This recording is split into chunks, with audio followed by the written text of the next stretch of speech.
begins to set in. All right, when you get born again, that body doesn't change, but we'll show what God's provision He has made.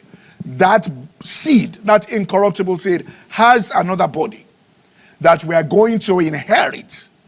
All right, at the resurrection, when Jesus comes again at second resurrection. So we inherit that. So due to sin that entered, death entered.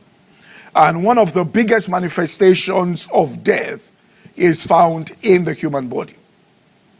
So the body constantly needs, hear this, things to be put into it, both natural or supernatural, all right, to keep it healthy.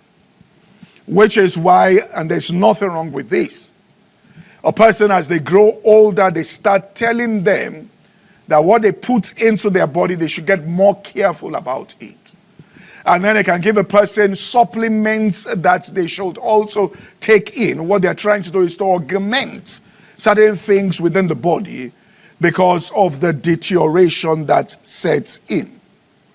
And Paul called this in Romans chapter 7, the body, verse 24. He called it, "Who shall deliver me from this body of death?" Or from the body of this death. So it is the body of this death. And so sin entered, death entered by sin. Romans 5:12, I believe, Romans 5:12.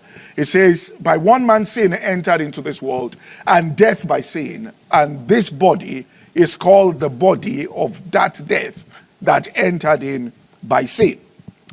Now, so what does the instrument, and so at times, and I'll give some scriptures concerning this, and we'll see some interesting things today.